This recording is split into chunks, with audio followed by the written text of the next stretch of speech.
Hola, soy Mateo. Vi cómo humillaban a mi hermana Xochitl en medio de la plaza, frente a todo el pueblo. La vi quedarse paralizada mientras don Ramiro, el cacique que nos quitó todo, gritaba que nuestra comida debía saber a vergüenza y fracaso.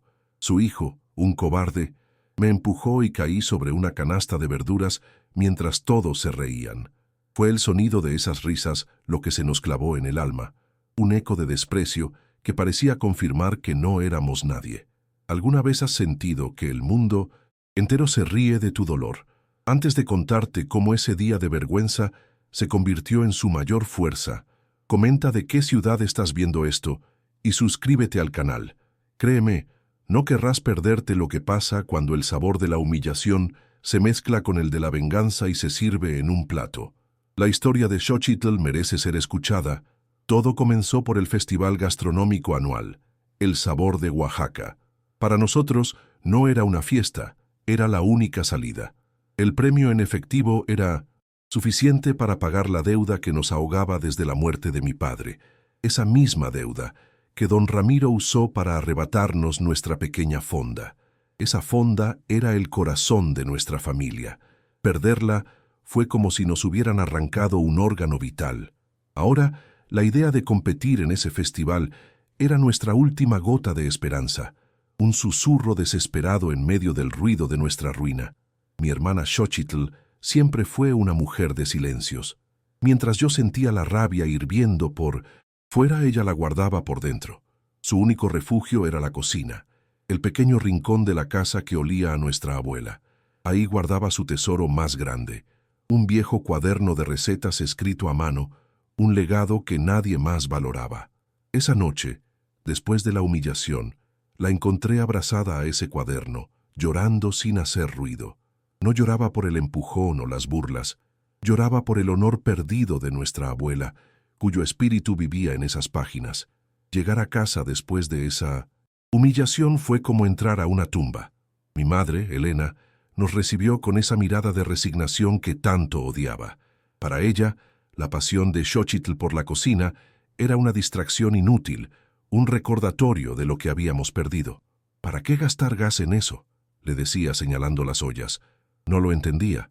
No veía que mi hermana no estaba cocinando comida, estaba tratando de cocinar un milagro. Yo me sentía inútil, un hombre de 22 años, incapaz de proteger a su familia o devolverle la dignidad que le habían robado. Don Ramiro no era solo un hombre de negocios, era el cacique que disfrutaba su poder.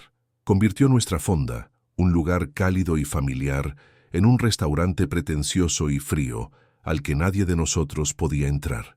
Cada vez que pasábamos por la plaza, él y su hijo Arturo se aseguraban de que los viéramos, sentados en la terraza, riéndose, como si nos recordaran a cada segundo nuestro lugar. No le bastaba con tener nuestro dinero y nuestro local. Necesitaba pisotear nuestro espíritu, asegurarse de que nunca más nos levantáramos. Su crueldad no era estratégica, era un pasatiempo. Aquella noche, el silencio en nuestra casa era más pesado que cualquier grito. Mi madre, Elena, ni siquiera nos preguntó qué había pasado. Lo vio en nuestros rostros, en la tierra de mi ropa y en los ojos hinchados de Xochitl. Mientras mi hermana se encerraba en la cocina, mi madre me tomó del brazo, su voz un susurro áspero y cansado. «Déjala», me dijo, «pero no dejes que gaste lo poco que tenemos en sus fantasías. La comida no nos va a sacar de esto, Mateo, solo el trabajo duro y la resignación».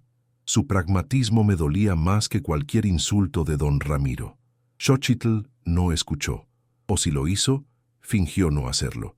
Se refugió en ese pequeño espacio como si fuera una trinchera.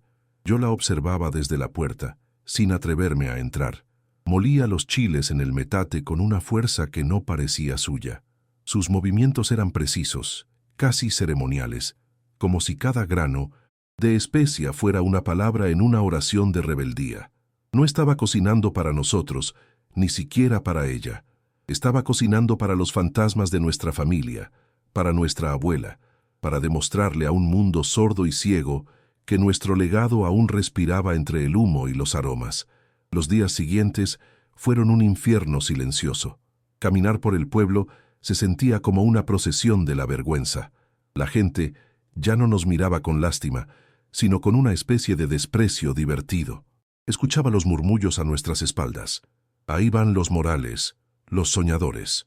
Sentía sus ojos clavados en mi nuca, y cada risa en la plaza, por inocente que fuera, sonaba como la de Arturo y sus amigos. Era como si nos hubieran puesto una marca invisible en la frente, la marca de los fracasados, de los que se atrevieron a levantar la cabeza y fueron aplastados por ello. Don Ramiro parecía disfrutar cada segundo de nuestra humillación. Hizo un punto de sentarse todos los días en la terraza de nuestra antigua fonda, ahora llamada El Capricho del Patrón. Él y su hijo Arturo pedían los platillos más caros, reían a carcajadas y se aseguraban de que los viéramos. No era suficiente habernos quitado el negocio. Tenía que restregarnos en la cara que él podía disfrutarlo mientras nosotros apenas teníamos para comer. Era un recordatorio constante de nuestro lugar en el mundo, un acto de crueldad deliberada para quebrar lo poco que nos quedaba de espíritu. La tensión en casa llegó a un punto de quiebre una tarde. Mi madre encontró a Xochitl usando una pequeña porción de azafrán, un lujo que no podíamos permitirnos. «¿Estás loca, niña?», le gritó, su voz temblando de desesperación. «Eso es dinero. Es comida para una semana que estás quemando en esa olla». Xochitl no respondió. Solo se quedó quieta, mirando la olla, con una lágrima solitaria rodando por su mejilla. En ese momento la odié. Odié a mi madre por su ceguera, por no ver que mi hermana no estaba quemando dinero. Estaba encendiendo la última llama de nuestra dignidad. Fue entonces cuando algo en mí cambió. La impotencia que sentía se transformó en una rabia fría y enfocada. Empecé a observar a mi hermana de verdad. Vi la disciplina de acero detrás de su silencio, la sabiduría ancestral en sus manos. Una noche, a escondidas, probé una cucharada del mole que había estado perfeccionando durante días. El sabor era indescriptible, era profundo, complejo, llevaba el sol de Oaxaca, la tierra, el dolor y la esperanza. En ese instante lo entendí. No era solo comida, era su respuesta. Era una declaración de guerra silenciosa y yo iba a ser su soldado. Una semana después, colgaron el cartel oficial del festival gastronómico en el kiosco de la plaza. Las letras grandes anunciaban el premio, la fecha y las reglas. Lo leí 3 veces, sintiendo un nudo en el estómago. Busqué a Xochitl con la mirada y la encontré al otro lado de la plaza, mirando fijamente el mismo cartel. La gente pasaba a su lado, ignorándola, pero ella no se movía. Vi cómo su espalda se enderezaba, cómo su barbilla se levantaba sutilmente. No dijo una palabra, pero supe que la decisión estaba tomada. Ya no se trataba de un sueño, era una necesidad. La decisión nos pesaba en los hombros, pero nos daba un propósito. Al día siguiente fuimos a la oficina municipal para inscribirnos. El hombre detrás del mostrador, un conocido de don Ramiro, nos miró por encima de sus lentes con desdén. ¿Los Morales?, preguntó, como si el nombre le supiera amargo. Nos informó de una cuota de participación que no estaba en el cartel, un monto que casi vaciaba el dinero del reloj de mi padre.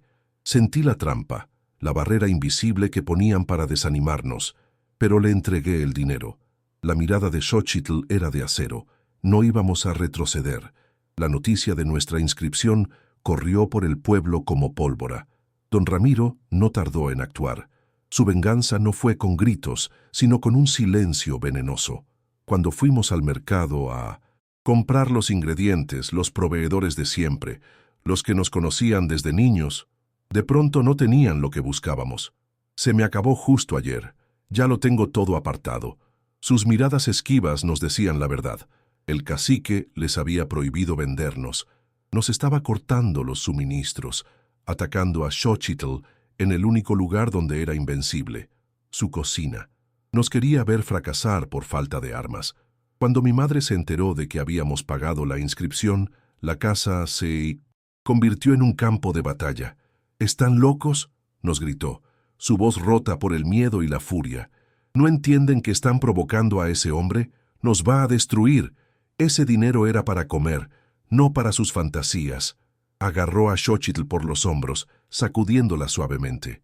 «Hija, por favor, la vida no es un cuento. La dignidad no llena el estómago». Sus palabras eran cuchillos, porque en el fondo sabíamos que su miedo era lógico. Pero la resignación que nos ofrecía era un veneno más, lento y doloroso. Para empeorar las cosas, mi tía Guadalupe, la hermana de mi madre, llegó de la ciudad sin avisar. Vino con aires de salvadora, trayendo ropa vieja y una bolsa de pan como si fuéramos mendigos. Al enterarse del festival, se rió. «Ay, sobrina, qué ocurrencias. La cocina es para la casa, no para hacer dinero». Luego nos ofreció la gran oportunidad, un trabajo para mí como cargador en una bodega y para Xochitl como sirvienta en casa de una familia rica. «Dejen de soñar», nos dijo. «Les ofrezco un futuro real, no un platito de mole». Su compasión era humillante. La humillación siguiente vino de Arturo. Nos vio en un pequeño mercado en las afueras, comprando chiles de menor calidad a una anciana que no le debía favores a don Ramiro. Se acercó con sus amigos riéndose. «Miren a los grandes chefs», dijo en voz alta para que todos lo oyeran, «comprando las sobras. Me pregunto si su comida sabrá a desesperación o solo a tierra». Pateó una caja de jitomates podridos cerca de nosotros, y el olor agrio llenó el aire. Xochitl no lo miró. Siguió escogiendo sus chiles con una calma que me aterraba y me llenaba de orgullo a la vez. Esa noche, vi a mi hermana hacer algo que nunca olvidaré. En lugar de lamentarse por no tener los ingredientes perfectos, se adaptó. Se fue sola al campo y regresó con hierbas silvestres que solo las abuelas conocían. Usó los chiles que Arturo había despreciado y los tostó hasta sacarles un aroma que nunca había olido. La sabotaje de don Ramiro, en lugar de romperla, la había liberado de la receta original. La estaba obligando a crear algo nuevo, algo suyo, nacido de la escasez y la rebeldía. Su mole ya no era solo el de la abuela, era el nuestro. La calma no duró. Una noche, mientras volvía a casa, don Ramiro me interceptó en un callejón oscuro. No estaba su hijo, solo él. Su voz era baja, casi un susurro, pero más pesada que una piedra. «Muchacho», me dijo, «admiro su tenacidad. Es una lástima que la estén desperdiciando». Se acercó hasta que pude oler el tabaco caro en su aliento. «Retiren a tu hermana del concurso. Si no lo hacen, me aseguraré de que el apellido Morales sea sinónimo de vergüenza en todo el estado. No encontrarán trabajo ni lavando pisos. Los borraré del mapa». La amenaza era clara, fría y definitiva. Llegué a casa con el veneno de don Ramiro en la sangre. Sentía sus palabras como un hielo en la nuca. «Los borraré del mapa». Cada sílaba era una promesa de ruina. Quise correr a la cocina y decirle a Xochitl que todo había terminado, que debíamos rendirnos antes de que nos destruyera por completo. Pero cuando la vi, de espaldas a mí, moliendo especias con una concentración casi sagrada, no pude. Decirle la verdad sería como apagar la última vela en una tormenta. Así que me tragué el miedo y el veneno. Decidí cargar con esa amenaza yo solo, convirtiendo mi terror en un escudo para ella.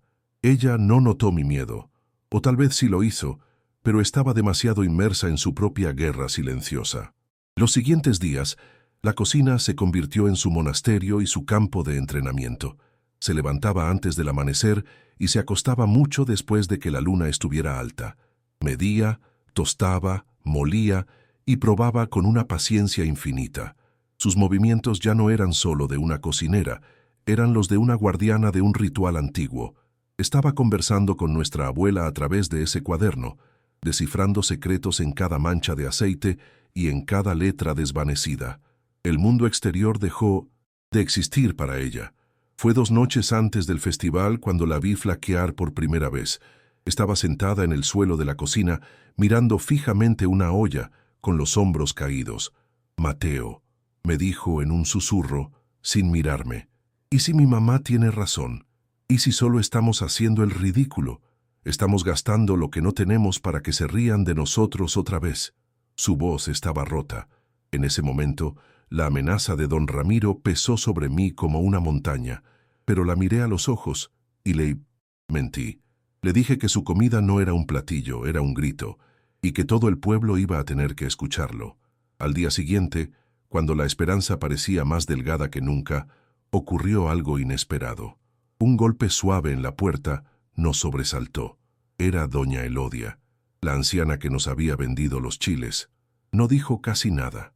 Con sus manos arrugadas, nos entregó un pequeño paquete envuelto en una hoja de maíz.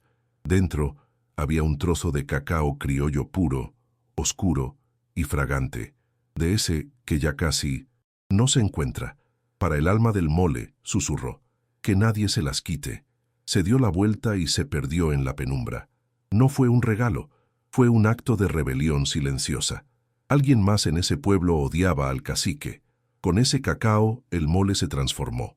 Xochitl lo integró a la mezcla con un cuidado reverencial, y un aroma profundo, casi mágico, comenzó a llenar nuestra pequeña casa. Ya no olía a comida, olía a tierra mojada, a humo de leña, a flores lejanas y a una dignidad antigua que creíamos perdida. El aroma se escapaba por las grietas de las ventanas y puertas, viajando por la calle como un mensajero silencioso. Era un perfume tan poderoso y complejo que parecía una ofensa a la pobreza de nuestra casa. Era la promesa de que algo inolvidable estaba a punto de suceder. Mi madre, Elena, entró en la cocina esa tarde, atraída por el olor.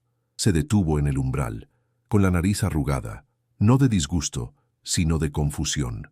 Vio la enorme olla de barro sobre el fuego bajo, a Xochitl, removiendo la mezcla oscura y brillante con una pala de madera. No dijo nada. No hubo quejas sobre el gas, ni lamentos por el dinero. Simplemente se quedó allí, observando, y por un instante vi en sus ojos un destello de algo que no era miedo ni resignación. Quizás era el recuerdo de su propia madre, nuestra abuela, haciendo exactamente lo mismo en ese mismo rincón. La noche antes del festival, un silencio pesado pero diferente se instaló en la casa. El mole ceremonial estaba listo, reposando, en la olla, oscuro y espeso como la noche misma. Era una bomba de sabor y dignidad esperando a explotar.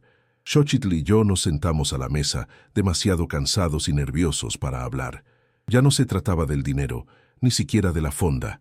Se trataba de esa olla, de todo lo que habíamos puesto dentro, la humillación, el miedo, la receta de la abuela, el apoyo de doña Elodia.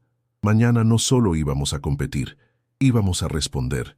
Llegó el día del festival y nuestro puesto era una broma triste. Una mesita de madera que cojeaba, un pequeño anafre y la única olla de barro, oscura y sin adornos. A unos metros, el pabellón de don Ramiro era un monstruo de lonas blancas, con su apellido impreso en letras doradas, con cocineros de uniforme y mesas con manteles. La gente pasaba frente a nosotros como si fuéramos invisibles, atraídos por el ruido y el lujo del puesto del cacique. Me sentí pequeño, estúpido, reviviendo la humillación de la plaza. Xochitl, en cambio, estaba inmóvil, mirando su olla, como si contuviera el único secreto del mundo. Cuando el sol llegó a su punto más alto, Xochitl por fin levantó la tapa de la olla. Un vapor espeso y oscuro se elevó, y con él, el aroma. No era un olor a comida, era algo más. Era profundo, complejo. Llevaba notas de chile tostado, de chocolate amargo, de canela y de algo antiguo, algo que no podía nombrar. El aroma no se quedó en nuestro pequeño espacio. Se extendió como una niebla invisible por toda la plaza. La gente empezó a detenerse. Las conversaciones se interrumpían. Vi cabezas girarse, narices olfateando el aire, buscando el origen de ese perfume embriagador que desafiaba la lógica del lugar. Fue entonces cuando lo vi, Sergio Valdés, el famoso crítico gastronómico de la Ciudad de México, el juez principal. Don Ramiro le hacía señas desde su pabellón, sonriendo con arrogancia, esperando que fuera a probar su platillo de lujo. Pero Valdés se detuvo en seco a mitad de la plaza. Su rostro, antes aburrido, ahora mostraba una intensa curiosidad. Ignoró por completo a don Ramiro y sus llamados. Sus ojos buscaban el origen de ese olor, y su búsqueda lo llevó paso a paso, a través de la multitud, directamente hacia nuestra humilde mesa. El mundo pareció detenerse mientras caminaba hacia nosotros. Llegó a nuestro puesto y miró la olla de barro con una reverencia que me dejó sin aliento. Luego miró a mi hermana. «Por favor», dijo con una voz suave pero firme, que silenció los murmullos a nuestro alrededor. «¿Me permite probar?». Xochitl sintió con una calma que yo no sentía. Con una mano que no tembló, sirvió una pequeña porción en un plato de barro. Valdés lo tomó, inhaló el aroma profundamente una vez más y se llevó la primera cucharada a la boca. Cerró los ojos, y por lo que pareció una eternidad, no dijo absolutamente nada. La plaza entera contenía la respiración. Cuando por fin abrió los ojos, no miró el plato. Miró directamente a Xochitl y vi una emoción genuina en su rostro, algo que el dinero no podía comprar. Entonces habló en voz alta, para que todos los jueces y la multitud lo escucharan. «Esto», dijo haciendo una pausa, «esto no es comida, es una herencia, es la memoria de generaciones en una cuchara, es el alma de Oaxaca en un plato». Un silencio de impacto total cubrió la plaza, seguido de un murmullo que creció hasta convertirse en un rugido de asombro. Las palabras del crítico habían sido un veredicto inapelable. El efecto fue inmediato y brutal. Fue como si se rompiera una presa. La gente que antes nos ignoraba ahora se abalanzaba sobre nuestro puesto. La pequeña fila que esperaba en el pabellón de don Ramiro se disolvió en segundos, y una cola interminable, caótica y ansiosa, se formó frente a Xochitl. Vi la cara de don Ramiro y de su hijo Arturo. Estaban pálidos, con los ojos desorbitados, mirando la escena con una mezcla de incredulidad y rabia impotente. Su lujoso puesto estaba vacío, abandonado. Su humillación no fue con gritos ni empujones, fue con el silencio de la indiferencia de todo un pueblo.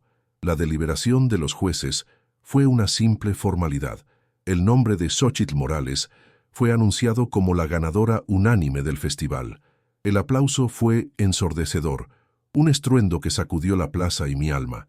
Ya no era la risa de la burla que nos había atormentado, era el sonido del respeto, de la admiración. Xochitl se quedó quieta por un segundo, asimilándolo todo. Luego levantó la vista, buscó mis ojos entre la multitud y asintió una sola vez. En ese gesto no había arrogancia, solo la tranquila y poderosa afirmación de que, finalmente, nuestro nombre volvía a significar dignidad. El día después de la victoria fue el más extraño de nuestras vidas. Con el cheque en la mano, caminamos por la misma plaza que nos había visto humillados. Esta vez nadie se rió. La gente nos abría paso con una mezcla de asombro y respeto. Llegamos a la casa de don Ramiro y le entregamos el dinero que le debíamos, hasta el último centavo. No dijo una palabra. Solo tomó los billetes con una mano temblorosa, su rostro una máscara de orgullo roto. Por primera vez lo vi como lo que era, un hombre pequeño y vacío. Al salir de su casa, sentí que una cadena invisible que nos había atado por años finalmente se rompía. Don Ramiro y su hijo Arturo desaparecieron. No se fueron del pueblo, pero se volvieron fantasmas. El capricho del patrón cerró sus puertas a las pocas semanas, incapaz de competir contra el recuerdo del mole de mi hermana. La gente del pueblo, la misma que nos había mirado con lástima o desprecio, ahora nos saludaba con una deferencia que me incomodaba.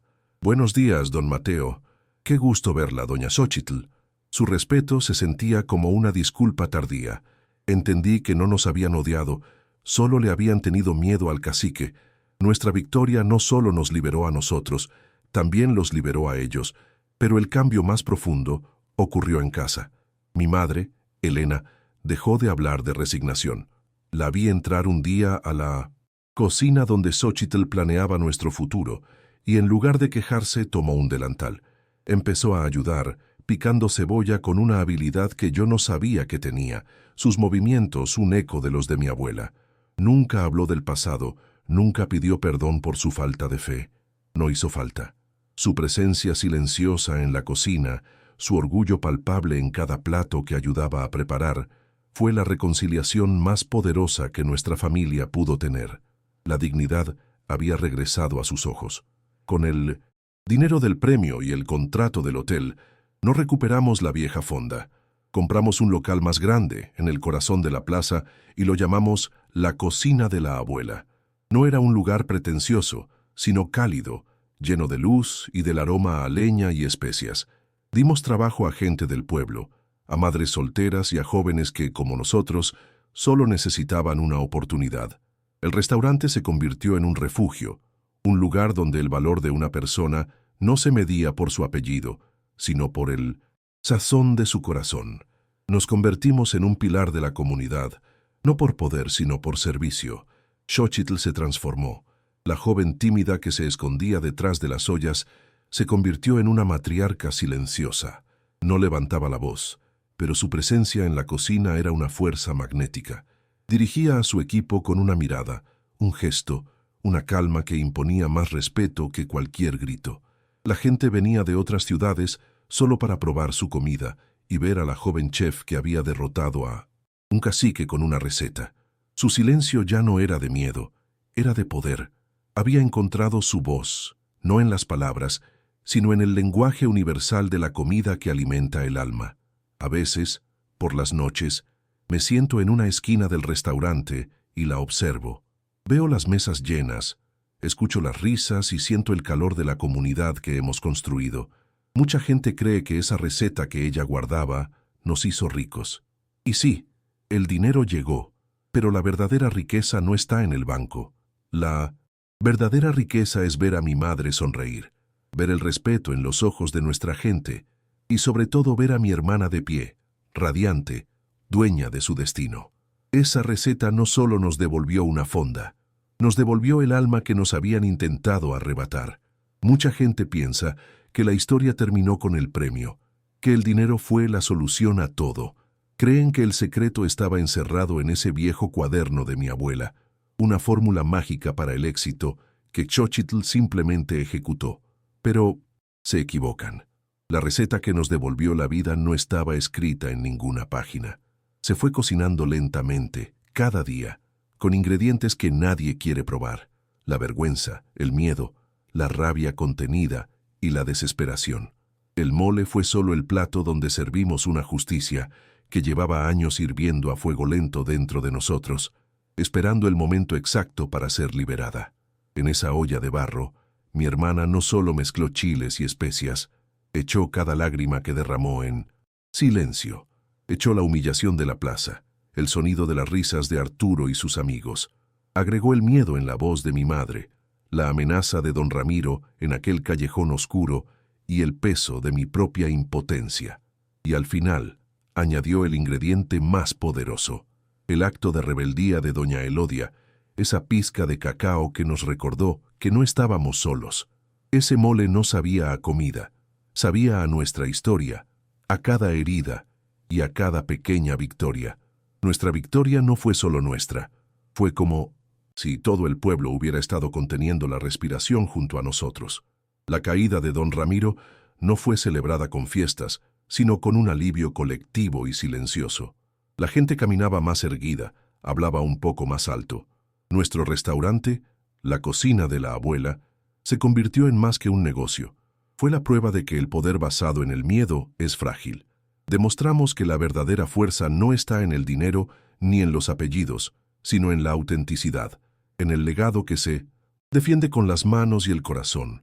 Hoy, cuando miro a mi hermana, ya no veo a la joven tímida que se refugiaba en la cocina.